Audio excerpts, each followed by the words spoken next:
My name's Kevin. This channel is going to be all about the new Earth2.io app that's land trading in this phase, and we'll move on to a virtual world later. I'm going to be sharing tips and tricks, strategies, things that are going on with the app, ways that I think are best to use the app, things that I'm doing.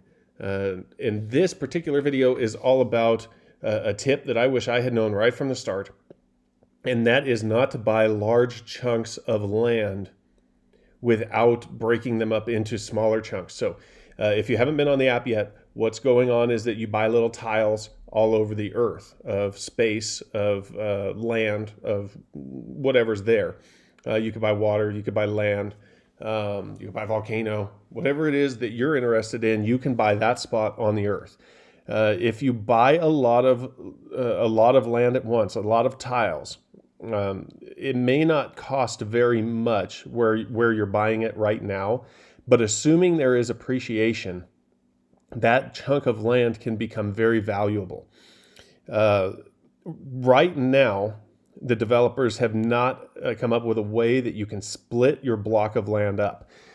So that I can make it clear, for instance, you can buy one tile. Tiles in some countries are as little as 10 cents. So say you have $10 and you go and buy 100 tiles all in one spot because you're like, oh, I want to own this whole lake, or I want to own this whole island, so I'm going to buy this 100 tiles. But over time, that 10 cents becomes $2. Well, now when you try to sell your 100 tiles that cost you $10, you are trying to get $200 for that plot. And that can make it very difficult because maybe somebody doesn't want to pay $200 for that entire plot, so they'll go and look where they can buy a little bit at a time. And so to show my point here is that you've got somebody here who bought Great America, or at least they've labeled it as Great America. Always double check and see if it really is something that they have labeled it as.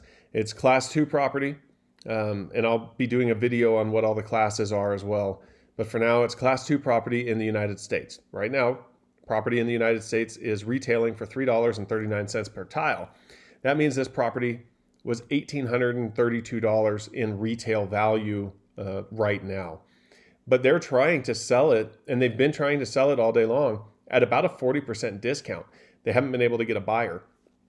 And the reason I believe they haven't been able to get a buyer is because they've got 540 tiles all linked to one title. They can't break it up. Not yet. I'm sure in the future they'll fix that, but for now, that's a problem. So they're trying to get $1,100 all at once. Not very many people are going to shell out $1,100, and if they are, they're going to want to buy property all over the place, right? They're going to want to buy a little bit here, a little bit there, to spread their risk out, to possibly take advantage of random resource generation, something like that. Not a lot of them are going to want $1,100 spent all in one spot, even though they're buying it at a 40% discount. Now, I think this is a great deal. I'm not going to spend another $1,100 right now, so I'm not going to buy it. If I was going to drop $1,100, I might, because it's Class 2 property in the U.S. The U.S. is already Class 3, so Class 2 property is going to earn you greater income tax. If it really is Great America, there's probably some commercial value in that spot later if somebody wants to create. I think Great America is a theme park. I think it's a theme park. Let's say Great America actually wants to create an in-game theme park later. That might be a valuable piece of property to them in the game. So I think 40%, I think it's a great deal. I think that he should have been able to sell it by now, except that it's such a large amount of money in one spot in the game.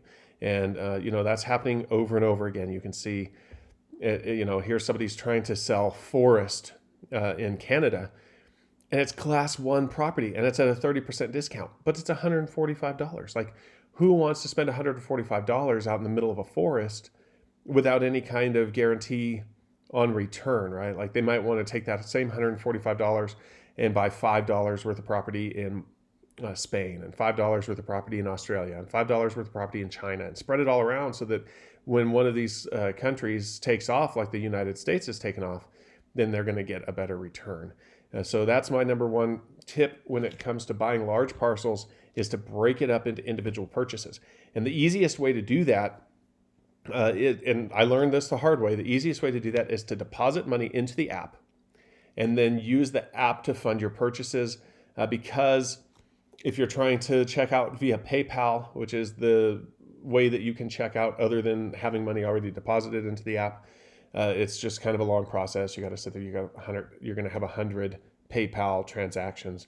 I feel like you're much better off just depositing. If you're going to buy $100 worth of land, deposit the $100 into the app, and then sit there. And it's kind of time consuming, but you break it down into individual tile purchases. And that's what I have started doing. That's not what I did in the beginning. And I wish somebody had told me, so I wanted to share that with you.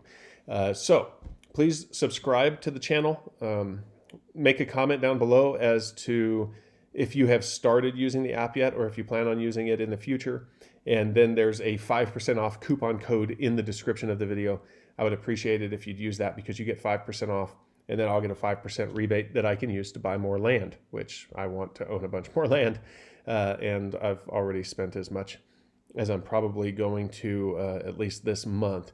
So if I could get some extra rebates, that would really help me. Right now I am getting income tax from my properties, and so I'm buying a little bit more daily, but it's not a very large amount that I'm able to buy with just the income tax that my property is generating.